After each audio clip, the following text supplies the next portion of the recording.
Dear comrades, I invite Comrade Shabarisan to the welcome speech. Shabarisan is here. Yes, comrade. Yes. Good evening, comrades. On behalf of Bank Employees Federation of India, All India Women Subcommittee, I welcome you all in this webinar. I welcome Comrade Secretary BFI, Comrade President BFI, and all dignitaries and leaders of BFI, leaders and comrades of different states. And I welcome specially Comrade Dr. K. Hemlata, President CITU. She has given consent to speak on our celebration of International Working Women's Day on the topic Role of Women in the Trade Union Movement.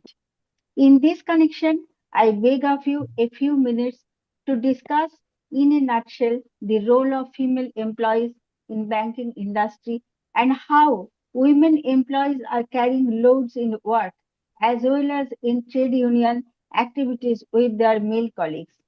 First All India Women Subcommittee was formed in 2002 in Mohajati Southern Kolkata.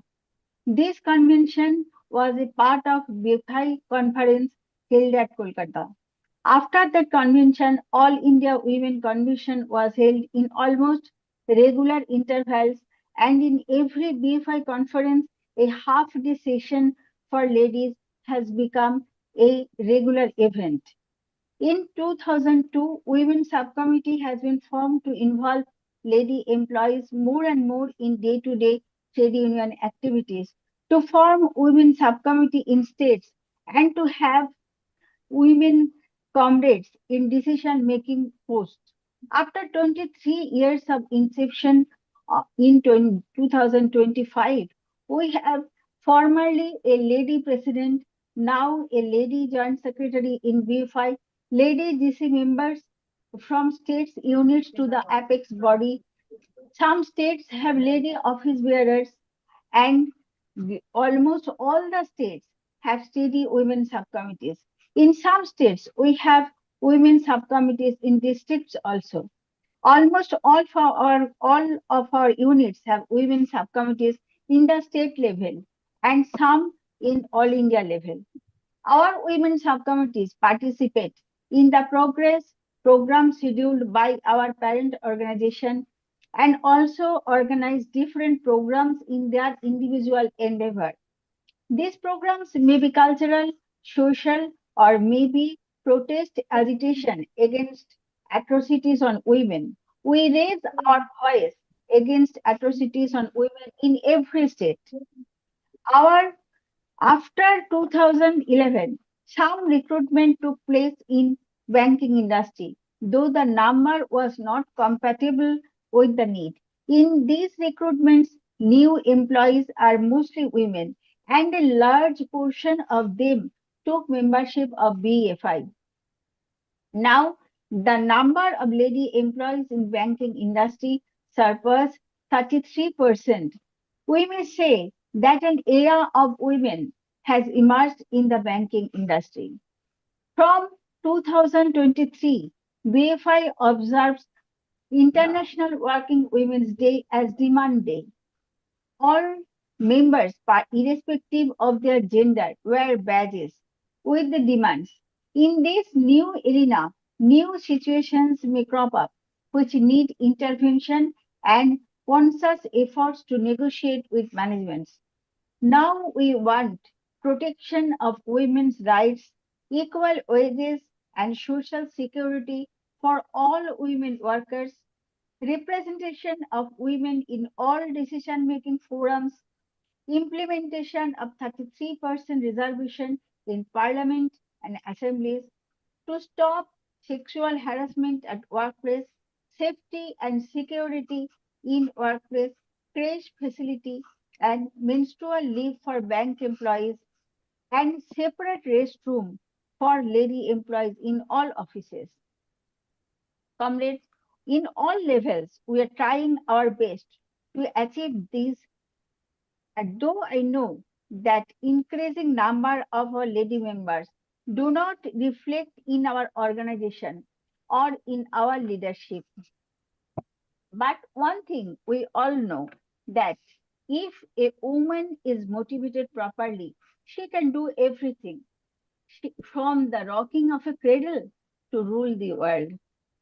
I end here, again conveying a hearty welcome to the speech of Comrade Dr. K. Hemlata, who we are eagerly waiting for. Thank you.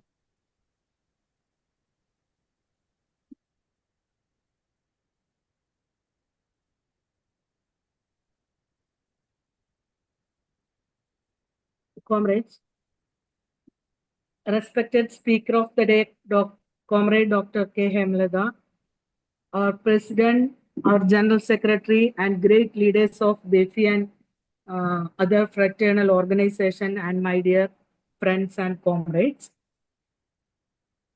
Actually, we had decided to conduct a webinar related to Women's Day under the auspices of All India Women's Subcommittee of Bank Employees Federation of India, but due to various reasons, we couldn't organize it on time. The resolution on International Women's Day, moved by Clara Zetkin in 1910, was clear in its class character, political vision, socialist perspective, and international outlook. Today, there is a concerted effort to undermine the legacy of International Women's Day, its socialist roots and class origins, reducing it to a commercialized event. While many social issues and forms of discrimination faced by women are discussed on International Women's Day, the fundamental questions and the structural changes necessary for women's equality and emancipation are often ignored. As we celebrate International Women's Day this year, amidst a systemic crisis of the neoliberal capitalist order, it's crucial for the working women's movement not only to address the immediate issues faced by women, particularly working women, but also to orient our discussions and struggles towards transcending this exploitative and discriminatory system. And as you know, Bank Employees Federation of India is trying to educate our women comrades on this subject. This seminar is a continuation of such attempts. I request all our comrades, irrespective of gender, to carry out the ongoing struggles forward and fight for gender equality and decent job. Apart from the gender-specific issues, problem facing by the industry and workforce also must receive our attention. Threat of privatization, unbearable workload, which in turn leads to harassment and thus affecting the work-life balance. Regular workers being replaced by temporary and contract workers are the major threats. Anyway, it is a matter of pride and joy for all of us attending this webinar that Dr. Hemlata, the National President of CITU, who is going to inaugurate the session and dealing the subject, the role of women in trade union movement, since she is the forefront of organizing both the unorganized and organized, we will be enriched by hearing her vast experience.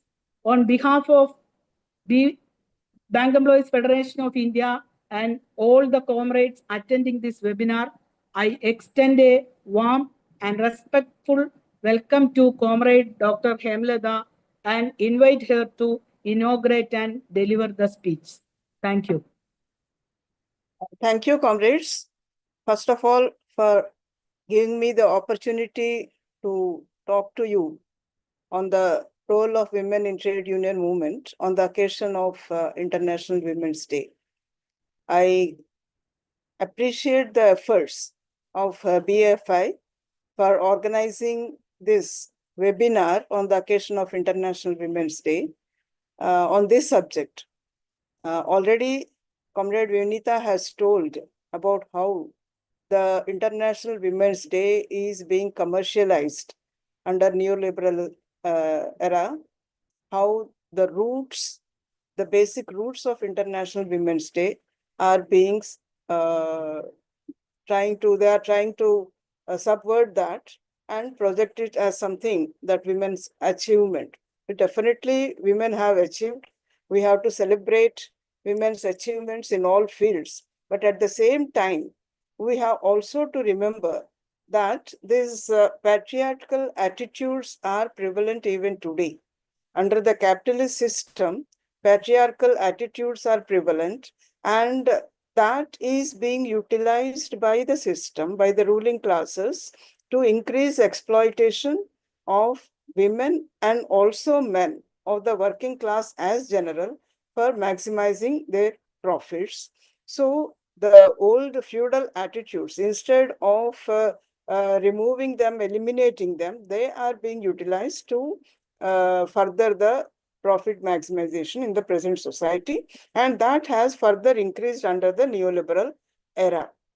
So we have to, when we observe International Women's Day, it is very important for us to bring out the revolutionary character, how it started from the struggle of women workers for the rights to vote, and also on their working conditions. We all know the garment workers of Chicago, they have organized big movements on the suffrage issue, on the right to vote, and also maternity benefits, equal wages, etc., etc. Of particular importance is that in Russia, initially it was not on 8th March, only a day was to be observed. As Comrade has pointed out, Clara Zetkin has introduced the resolution for observation of International Women's Day.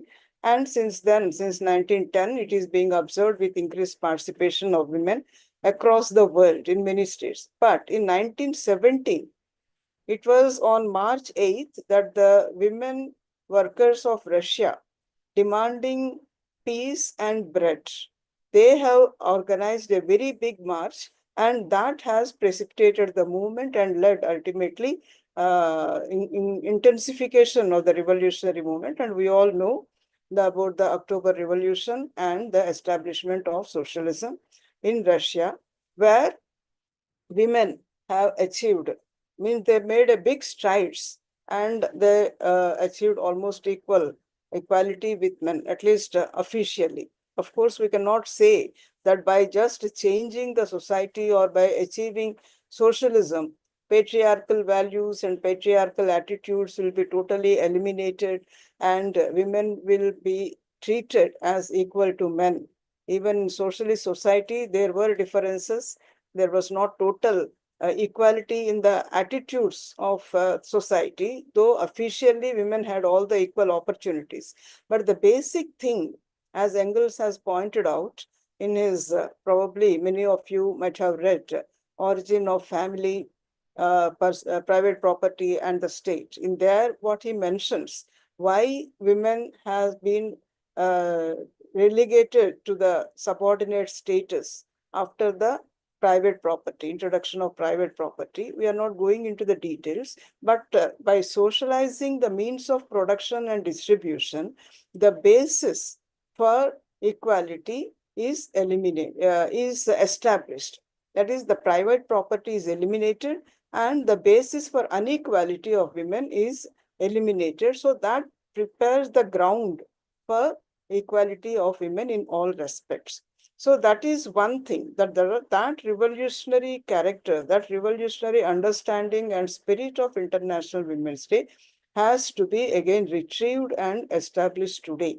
It is not just a celebration of women's achievements, but there are even today inequalities, discrimination against women, and predominantly these patriarchal values and attitudes are there in the society. And after the ascendancy of RSS, after the BJP has come to power in our country, particularly after this Modi government has come to power in our country, and the influence of RSS is gaining among all sections of the people, and how they are trying to inculcate the old ideas of retrograde ideas of women being inferior. What is the role of women today?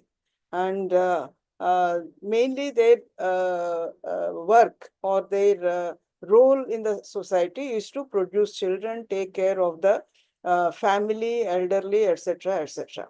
So again, those values are they are trying to establish and deepen in the society. So when we are observing International Women's Day today, I think we have to stress upon this character of the International Women's Day, the origin of the International Women's Day.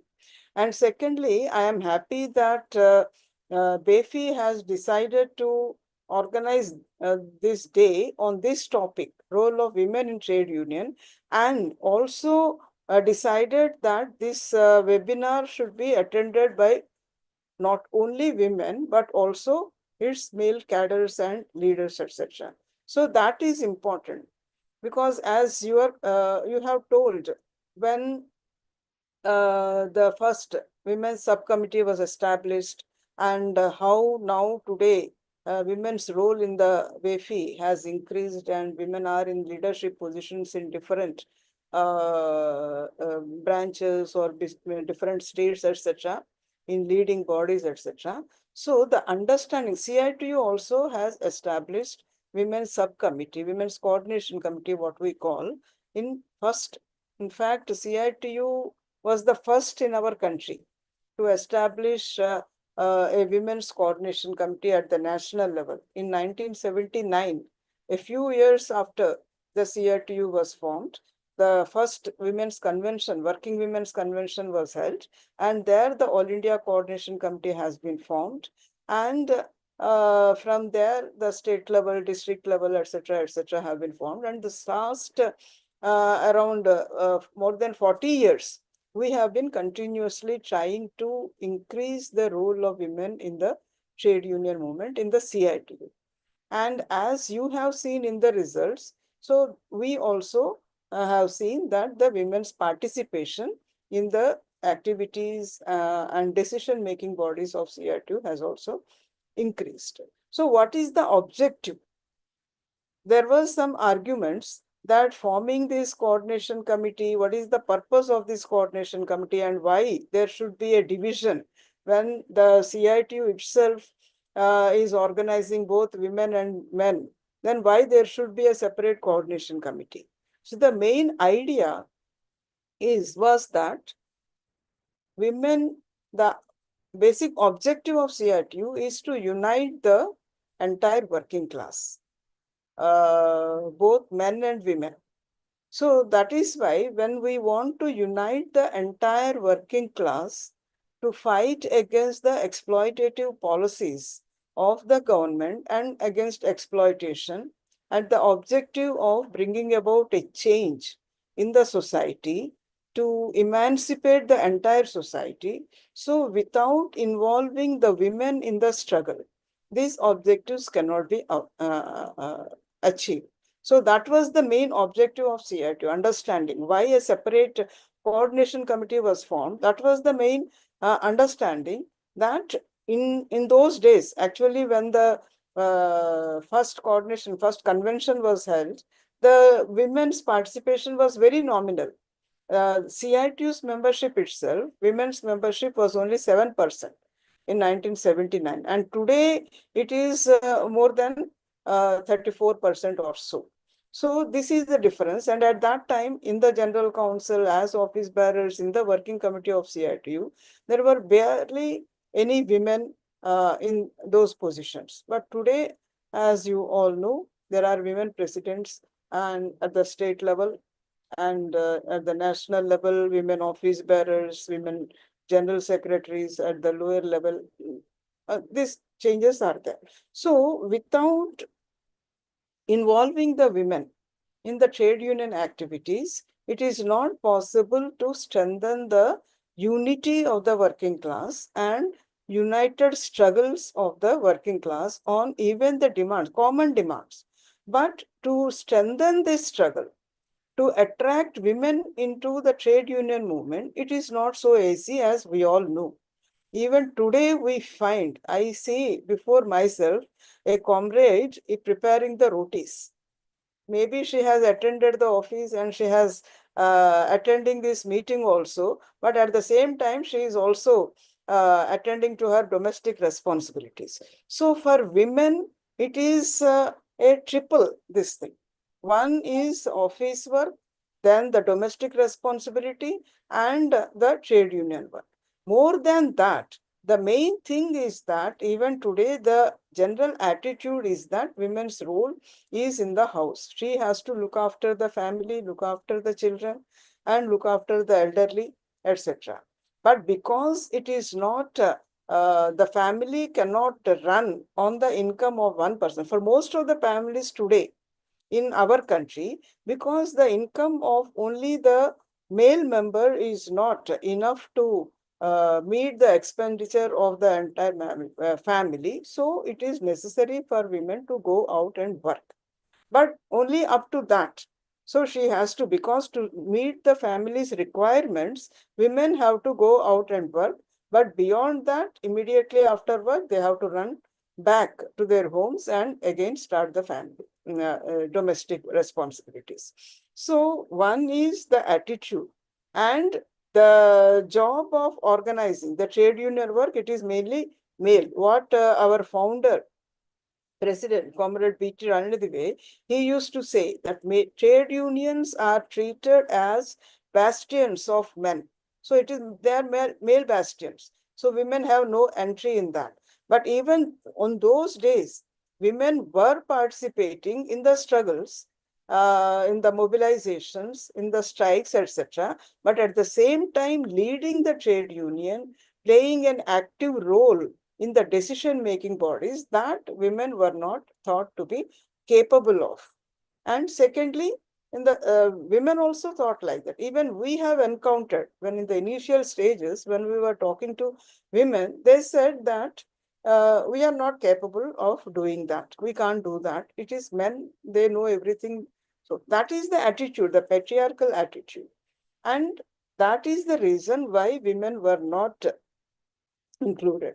So CITU has thought that if we have to include women in the trade union movement, bring them as active cadres of the trade unions, unless the trade unions take up the specific problems, specific issues of women, naturally they will not be attracted to the trade union movement. There were many issues of women. Women generally is the from the recruitment stage up to the retirement stage, the discrimination against women is prevalent. Even in those days it was there, even today also it is there. Starting from recruitment stage, even today we see that it is the young women who are preferred in many of the private sector industries. Only young women are preferred. You see, in the special economic zones, in the garment industries, in several such industries, you see that only young women may be up to 25, 30 years. So women also think that working for some years, it will help them in earning some income, maybe to meet their dowry, etc. After that, with child bearing, they also, after marriage, particularly after having children, they leave their jobs, and the employers also prefer that. So it is that the discrimination starts only, and at the time of recruitment, married women are not considered. And even today, I think some years back, we have seen when women were pregnant in the banking industry also, we came to know that there were incidents of women being asked to get the pregnancy test done, and if she is pregnant, then the job is not given at that time till her delivery time. So this type of discriminations are there at the time of recruitment. At the time of retirement also, probably you remember the case of Air India hostesses, how they had to fight for that. They were getting retired before the men. So after 50 years, so that they had to fight against that discrimination at the time of retirement.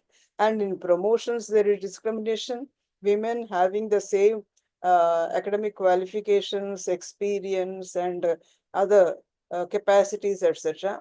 In some pretext or the other, women are not promoted, and promotion generally takes place along with transfer. It is difficult for women to go to different places, leaving alone their families, etc. So all these are there in the discrimination.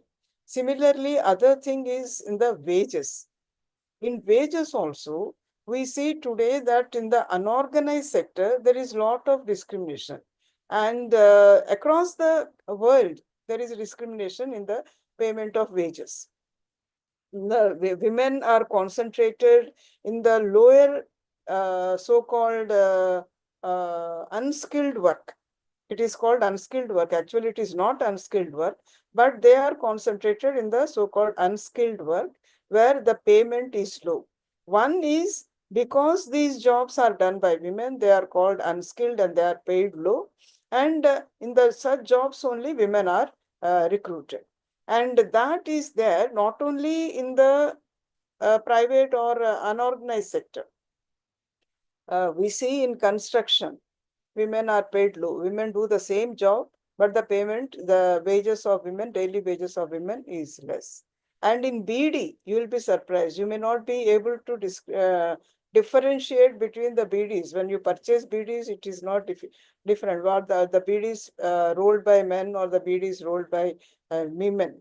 But men, the labeling, there is a difference. Those BDs which are made by men, and their rate is more than the rate of BDs sold by, rolled by women. So that type of discrimination in the wages of BD workers also there is discrimination. And on the whole, in India, around 60%, women get only around 60% of the wages of men. That is there across the world. But it is less in other advanced capitalist countries. It is less in our country. It is more. And other thing is that the women's unpaid labor, it is being utilized. The last section of women today, they are not in paid employment. Women are working, but they don't get paid. It is not only in the domestic this thing that women are working, but they are not paid. But the idea of women's work as unpaid, that is being utilized, and even by the government.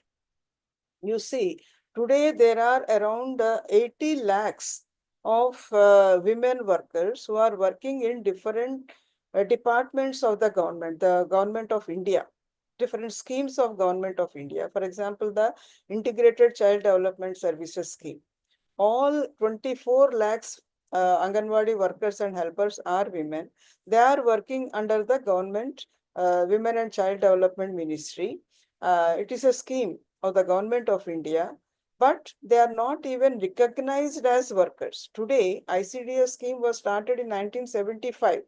It is 50 years since the scheme was started, but even today they are not even recognized as workers and they are paid a very nominal so-called honorarium.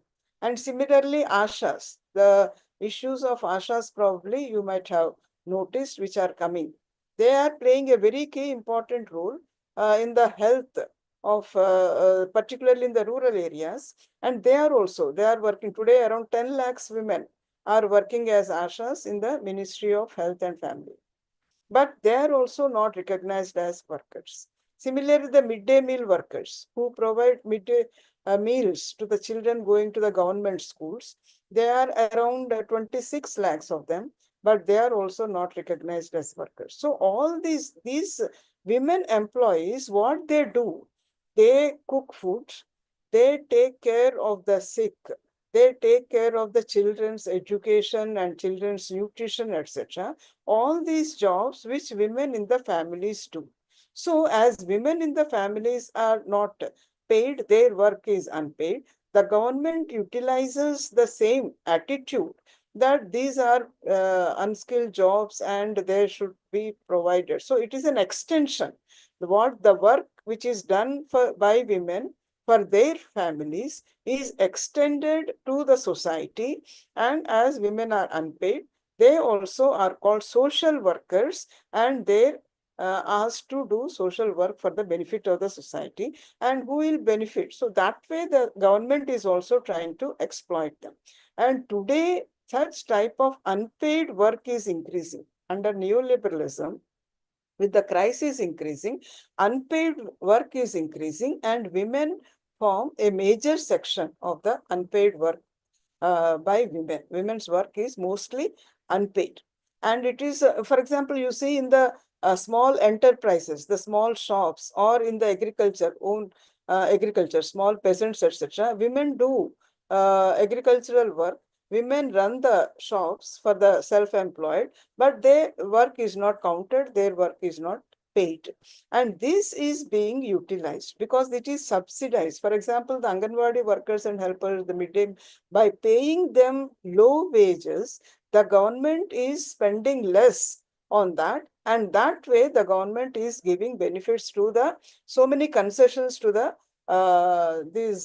its own cronies, the Adani, Ambani, big corporates, domestic and foreign, etc. So you might have seen the production linked incentives, now the employment linked incentives, so many different types of incentives amounting to lakhs of crores of rupees are being paid to the given to the big corporates, whereas the workers, women workers particularly, are paid very less. So this type of discrimination is there.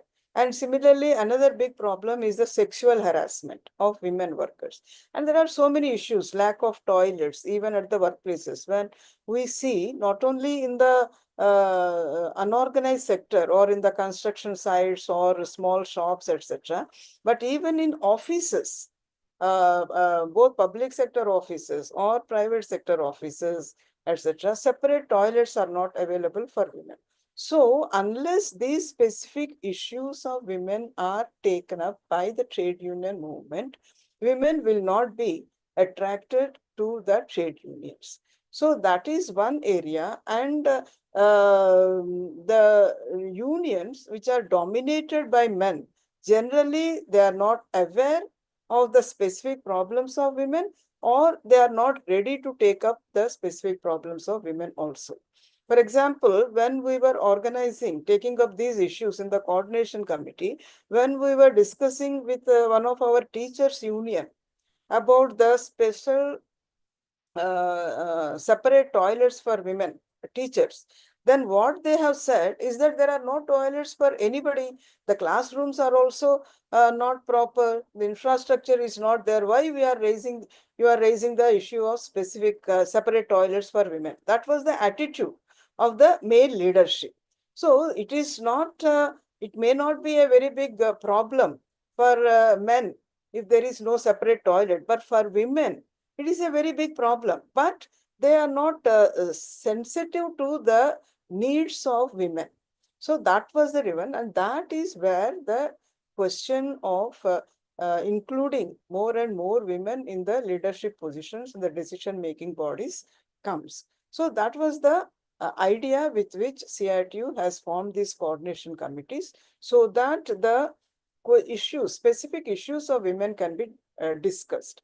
And another thing is the resistance to promote women to the leadership positions. That also, it is still there, though it is not as serious as it was earlier.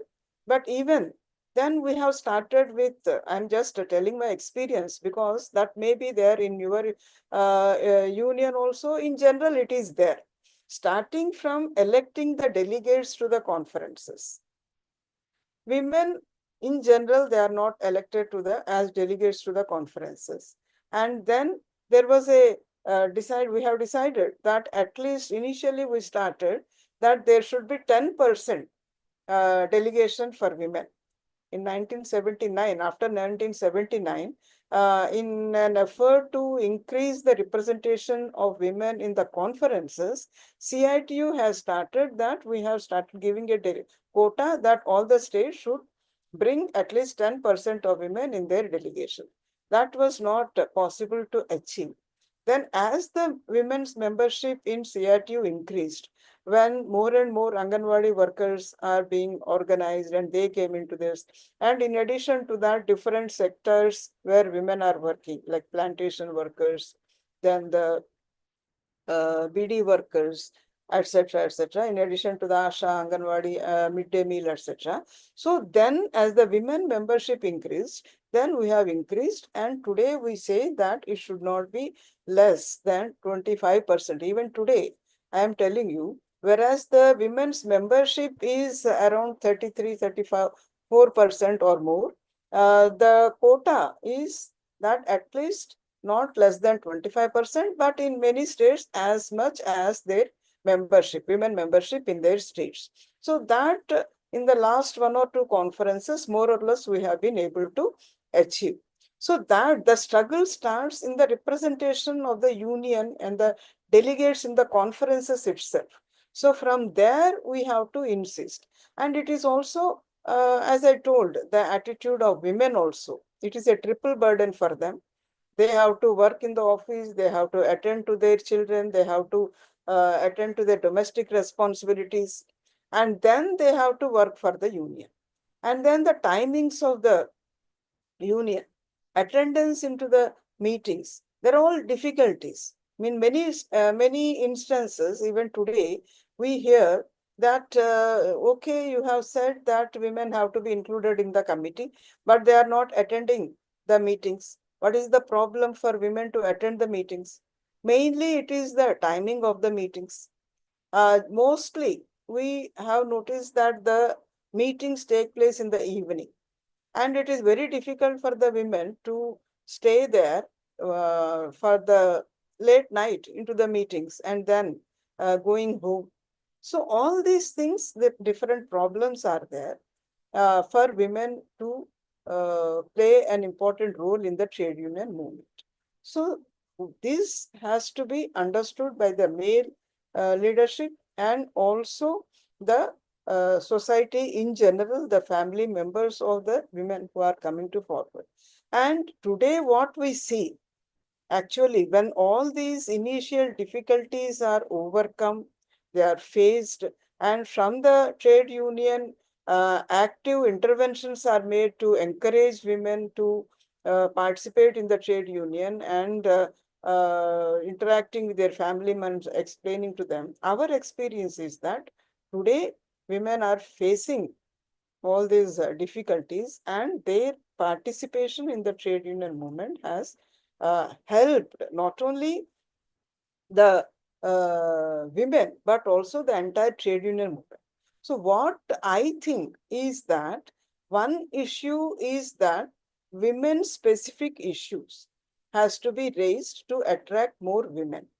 And there is another tendency in the general trade union movement that the women's subcommittees or the women's coordination committees, they are given the responsibility of only organizing women employees or only taking up their issues. There are two tendencies.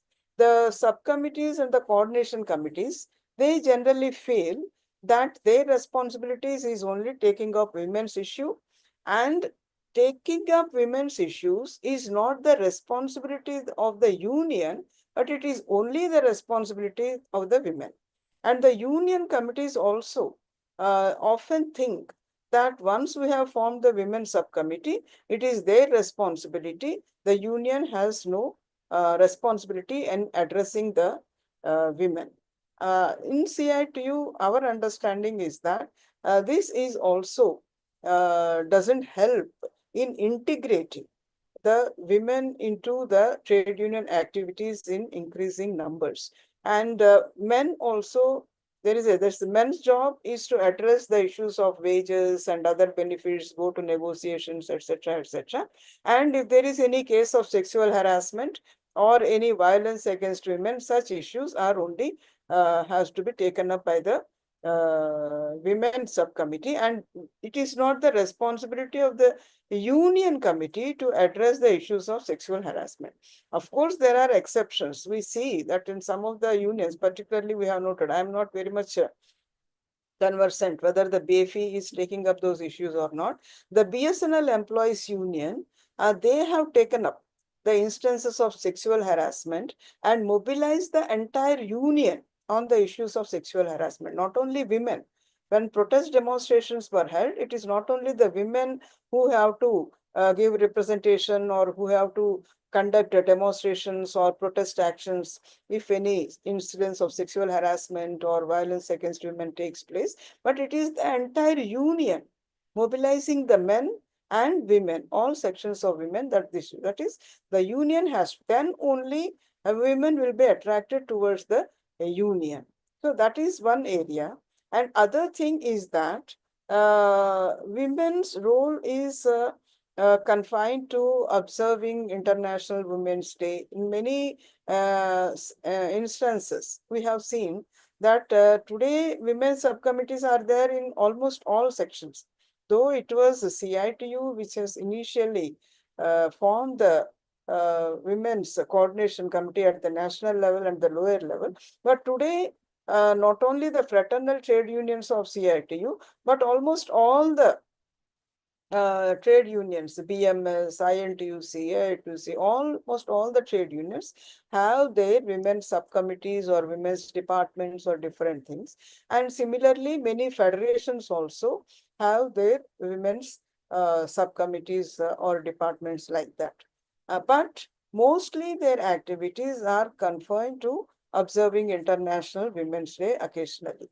And that also in different forms, as I told, that not reiterating or emphasizing the revolutionary character of the International Women's Day. But women, we think in the CITU, that need to be developed as leaders not only of women, but they have to be developed as trade union leaders. They have to take up responsibilities, they have to come forward, and they also have to be given the scope and opportunity by training them, encouraging them, and making them capable, giving them the confidence that they can lead the trade union movement in general.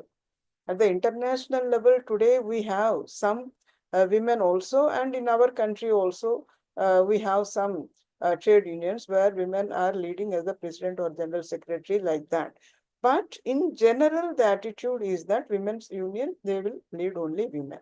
So in other sectors also, for example, when you are discussing in banking sector, in insurance also, there are women at the as zonal secretaries, zonal presidents, etc., divisional leaders, etc., office bearers, etc. So such type of thing, we have to develop more and more women so that they can lead both men and women in the trade union movement. So I think if women can be encouraged to take up the responsibility by developing their capacities, then the entire trade union movement will benefit, and it will be truly in a position to unite the entire working class and then address the specific problems of the working class and fight against the exploitation. Today, the neoliberal policies, the attacks on the working class in general is increasing. That now, from April 1st, it is learned that the government is planning to introduce the labor codes. And you all know probably the labor codes, the impact of the labor codes, what will be the impact of the labor codes if once they come into force.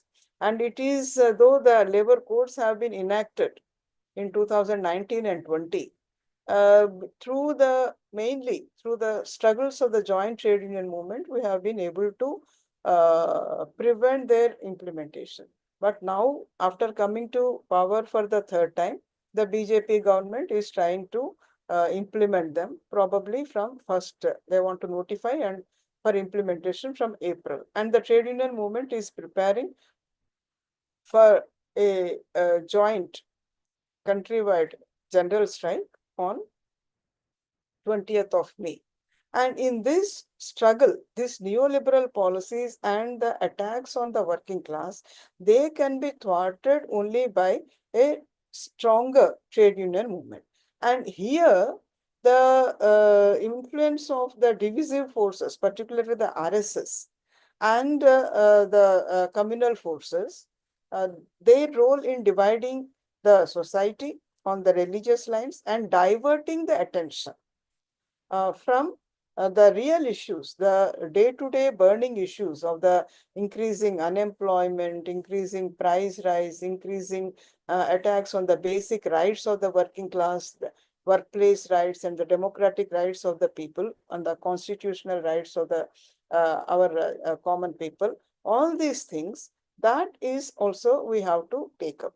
Even before the labor codes are being implemented, various types of attacks are going on the working class, on the trade unions. The main objective is to weaken. One of the main objectives of the neoliberal policies is to weaken the trade union movement, because it is from the working class mainly the resistance comes. And then if the working class is united and it struggles, then naturally it will be difficult situation for the ruling classes. So the main objective is to weaken the trade union movement, and in that, this encouraging the right-wing forces and the communal forces. And in our country, the Hindutva forces and also the minority communalism, these forces are being encouraged by the ruling classes. So here we see they are targeting women. The Hindutva forces, they are targeting RSS and other Hindutva forces, they are targeting women, utilizing the role of women in the family and the attitude that women are the protectors of the tradition, of the culture, and the beliefs of the society and the family. So that they are utilizing, and they are trying to promote these things by organizing this what you call these festivals, then these other cultural events like this vrat, keeping up the vrat and all these things. All these traditions, they are utilized to attract and mobilizing women in bhajan mandals and for this observation of festivals, etc. And then they are trying to divert their attention. This is also one of the dangers that we face. And this also we have to prepare the women employees to uh, educate them and to face the real character. We have to see that the Hindutva and Hinduism are not the same. They are trying to utilize the religious sentiments, religious faith of the people to divert. Actually, Hindutva is a political project, as Savarkar himself has said, that it is a political project meant to come to power, utilizing the sentiments or the faith or the religion, faith of the common people. So it has nothing to do with the faith or religion.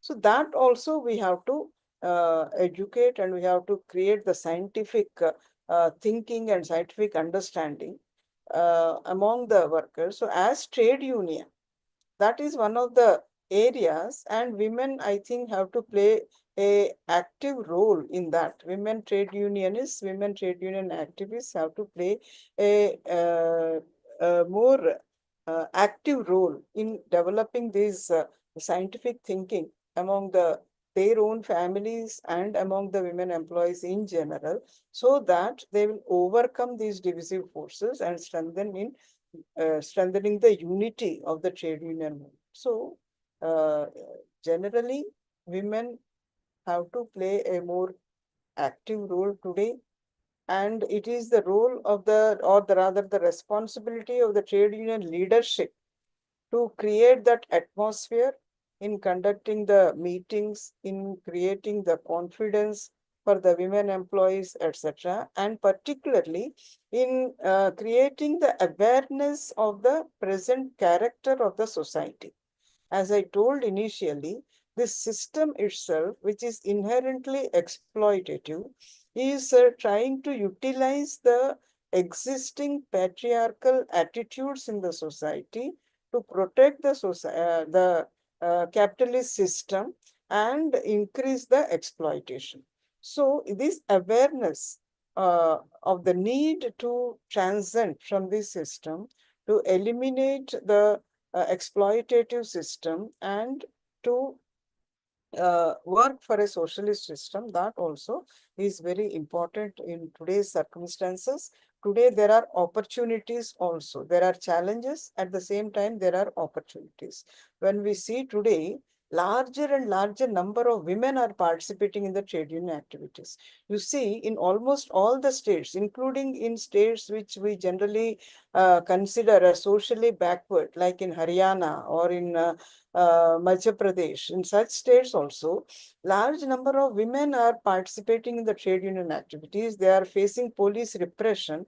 They are facing cases going to the courts, etc. And they are facing, despite the resistance from the families, we have seen large number of women coming into the struggles and participating in the struggles. So there is a positive thing. There are difficulties in the families also. And sometimes we see that women who are close to the CITU, their family members are from BJP and other political parties. So they bring pressure on these women not to participate in the CITU. But despite that, once that confidence in the trade union activities is created, one women feel that this is the union which is protecting my interests and which is safeguarding my interests, then definitely women are capable of facing all these challenges and difficulties and coming actively into the trade union. That's a very positive thing that we see across the country. So these things have to be nurtured and developed. And if women can be mobilized to play a more active role in the trade union movement, I am sure that the trade union movement itself will be strengthened. And I hope that BEFI in the coming days will play such a role, and the Women's Coordination Committee, women's subcommittees within the BEFI at different levels will also play a more active role and try to unite the bank employees and try to create that awareness among the bank employees, both men and women. And so that BEFI is a fraternal trade union of CITU. All of us together can work towards changing this society, which is the ultimate objective with which International Women's Day was started by Clara Zetkin in the second Women's Socialist Women's Conference. So with these words, I thank you all and conclude my words. Thank you. Thank you, comrade. Thank you for your informative talk. And now it's the time for interaction. It will go for 10 minutes. Anyone wants to clarify or ask some questions? Now it's the time for.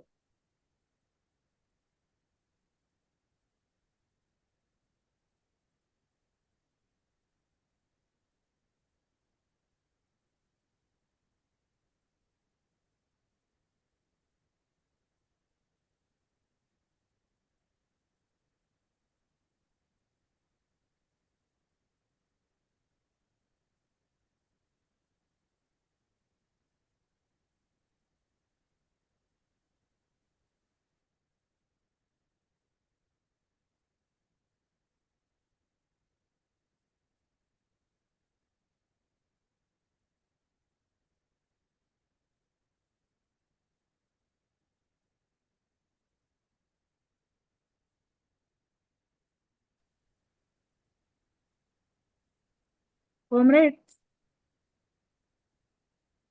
Maybe if nothing, then okay.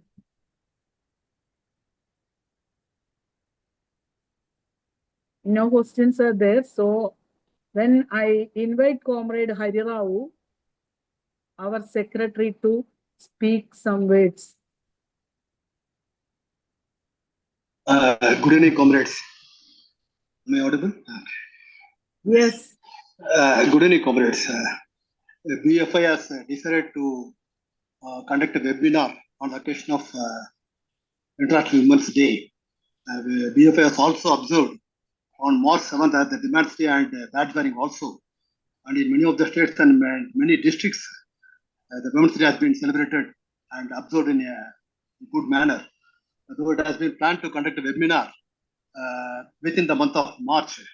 We have decided 3 dates, and we could not conduct the webinar on a holiday because of various programs and other matters concerned. So we have to conduct it on a working day. That too, during year end of the banking sector, it's a very difficult time. During March end, we are conducting the program as observed by our CAT President Dr. Hemalata, that this day, this All India Women's Day. Online. Comrade? Okay. All India Women's Day is celebrated by the government departments and other private sector also like a festival. So we have to shift the date for some other date. So in that way, we are conducting this program on a working day, that too in the evening. I thank all the comrades for participating in this program. There are many male comrades also who have joined this program. Around 300 comrades are participating in this webinar, and it was a very enlightening lecture given by speech given by Dr. Hemalata, and she has given us a very broad spectrum, a broad canvas of present situation of women, and not only employees, the situation in this country, which is ruled by the BJP for the third time, which is trying to implement the Manusmriti or the Manuvad laws in this country, which is going to keep these women in a subordinate cadre.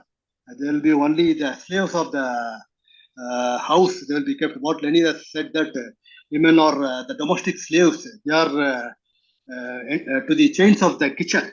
So they have to be absolved from their job. There should be that the domestic work, that is the kitchen work, is the most, the most arduous work of the barbarous work of the women. That is what mentioned by, quoted by Comrade Lenin. So in that way, we have to enable the women employees from the domestic work, and there are many men comrades who are attending this program. And it is this program is not only for the women comrades, for male comrades also. They have to encourage the women comrades to work more in this, to make them to contribute more in trade union. And we have to take responsibilities at domestic level also. We have to give equal opportunity and to our women household also, because their domestic work is not accounted for. So in bank sector, if you take in the bank sector, there are 30% of the employees are from the women sector, and if you take clerical level, 38% are from women. So 38% of the workforce is from women. There is also more. In this situation also, we are fighting for separate toilet for women. Even in the banking sector, which is one of the most allied sector in this country, we are fighting for separate toilet for women, and we are fighting for separate leave for their menstrual problems, and we are demanding more leave for maternity and all. So all these kind of things we are fighting, and we want to assure our CIT leader that BFI is in the forefront of fighting for the rights of the women cadre. And the issue mentioned by our president, that the pregnant women who are the pregnancy test, they have to undergo the test before joining the bank. If they are pregnant, they are not allowed. That issue was taken up by BFI, and BFI has taken it to the top level, and it has been abolished from the rule that specific class, the pregnant women cannot join the job during their pregnancy. That shameful clause was removed from the service condition. In that, the BFI has fought for that. And there are many leaders in BFI, in the women leaders. The president, Comrade Vinita, who is also the joint secretary of BFI, who is presiding this webinar, is the general secretary of our unit in Federal Bank. And many of our comrades who is working here are leaders in top leaders in the respective units of BFI. So in that way, BFI is encouraging the women comrades to participate in the trade union activities, and we are also planning. BFI is planning to conduct a separate workshop, separate program for women comrades also. So all the event subcommittee is functioning very well in banking in BFI, and we assure our the guest speaker, the president of CAT. We are proud that the president of CAT is from women, and Dr. Hemalata is a qualified doctor. Is a doctor, and she sacrifices her doctor profession, and she is coming as the president. It's a very proud moment for us.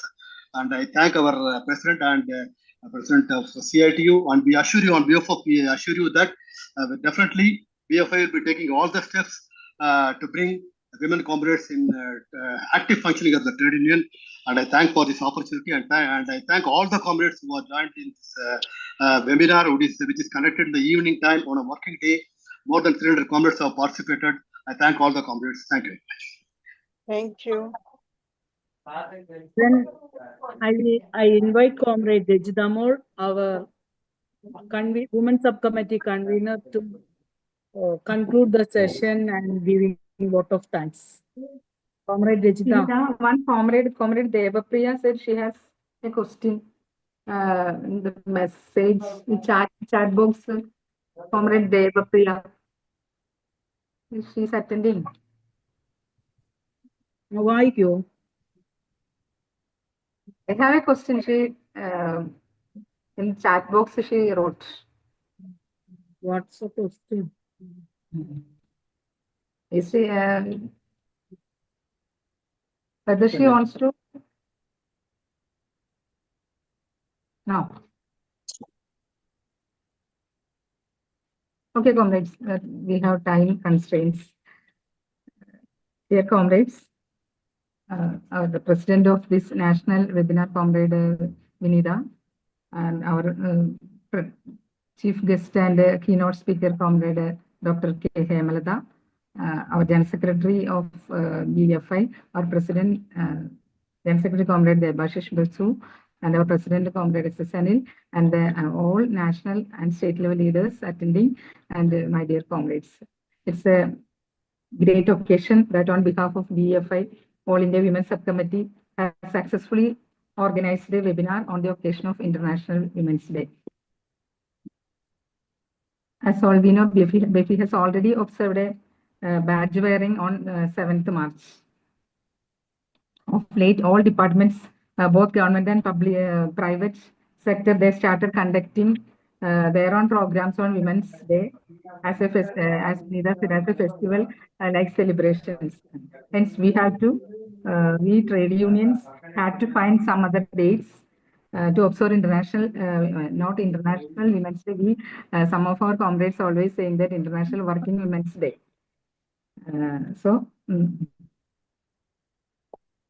And comrades, we all know in our industry, so maybe one of our demand is for recruitment.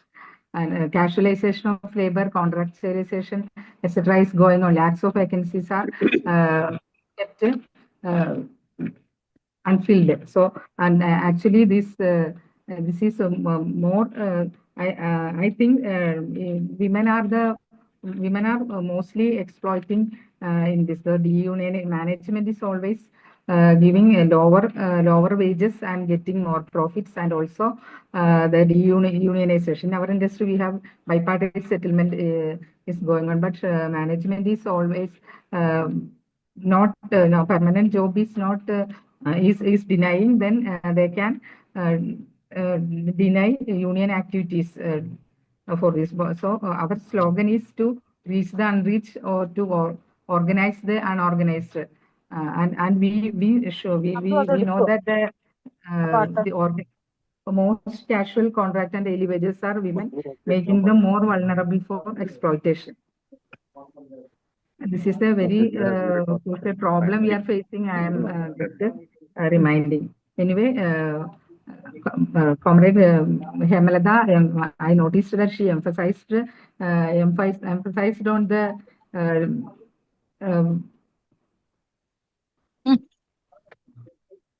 leadership to make the women comrades to into leadership, and she to introduce a gender quota in union leadership positions to ensure women are well represented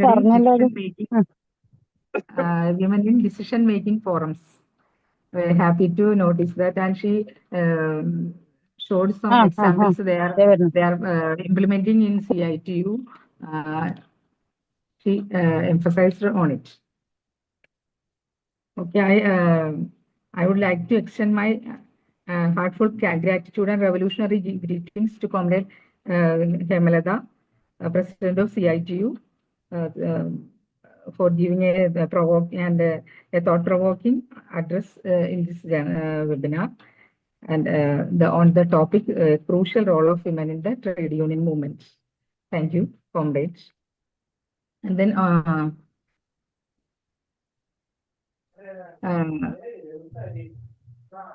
We extend our special thanks to Comrade P.H. Vinita for presiding over the over and conducting this online program with the utmost precision and time management. And we also thank Comrade Shabri Sen for a welcome speech, and also Comrade Harirao who responded to the towards the speech of Comrade Hemalata, and also for I extend my thanks to on behalf of BFI, our President Comrade S. Anil, and Comrade General Secretary Comrade Debashish, and other national state level leaders, and comrades. After all, last but not least, today is a working day.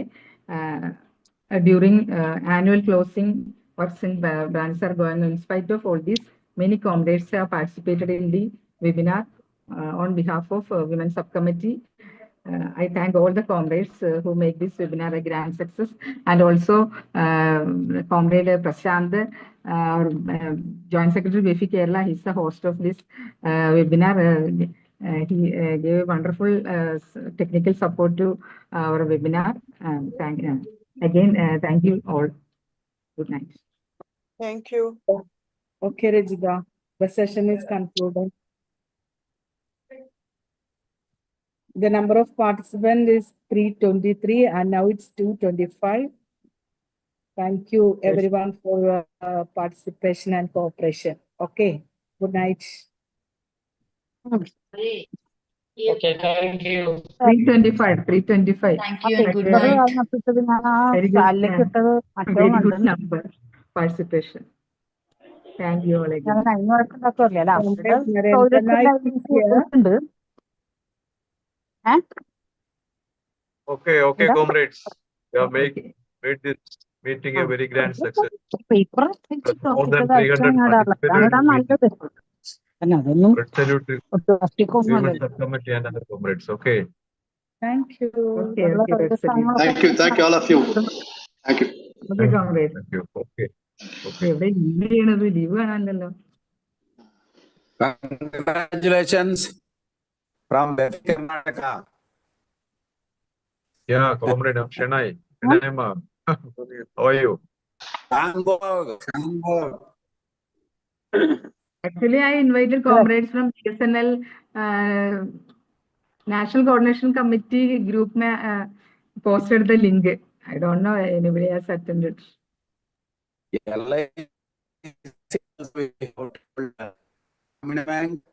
Also.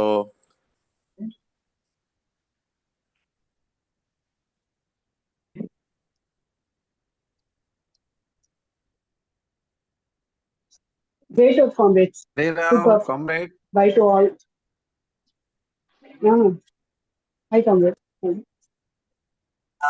Oh, Comrade UP Good night. Joseph ഉണ്ടല്ലോ. Joseph സഖാവ് ഇതെപ്പോ കയറി? ഹേമലത സഖാവ് പോയോ?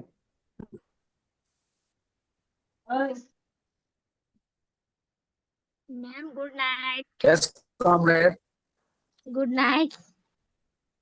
Good night. Good night.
Welcome.